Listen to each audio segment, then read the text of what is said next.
So we've talked about posture, and again, it doesn't need to be perfect. You might have heard in the past that ankles at 90 degrees, knees at 90 degrees, hips at 90 degrees, elbows at 90 degrees.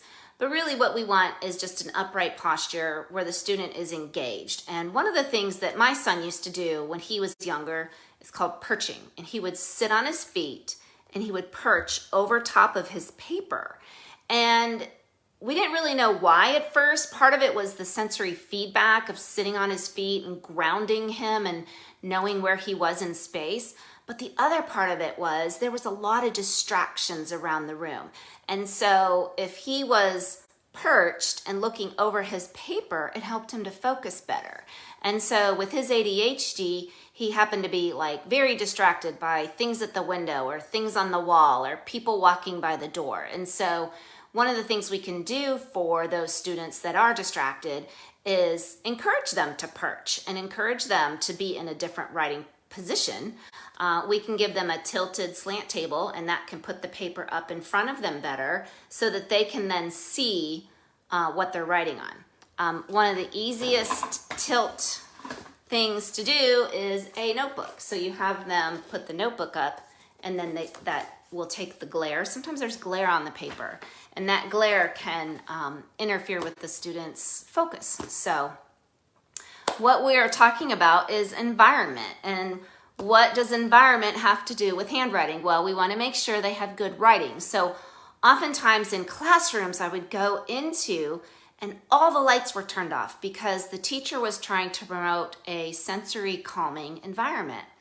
Well, that's good for the sensory in the sense of a student that is hyper elevated.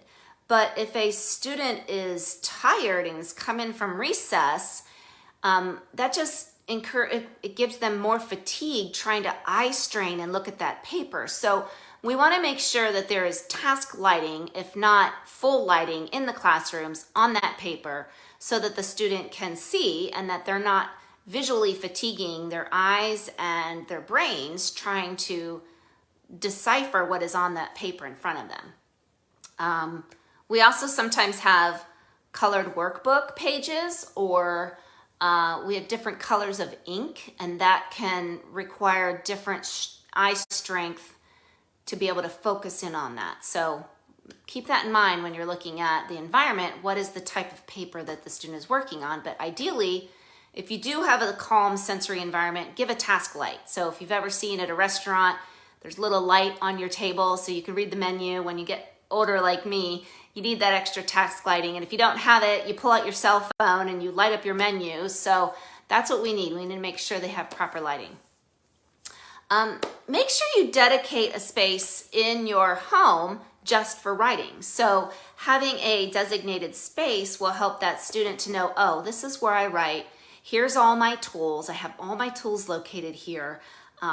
We go there a certain time of day, every day. We practice writing, and there's a routine involved. And so when we get kids that have trouble focusing and kids that are not motivated, if we give them all the necessary items, the right place, and have a routine, then that's a way to improve their success with their writing. So make sure that that area is neat and tidy.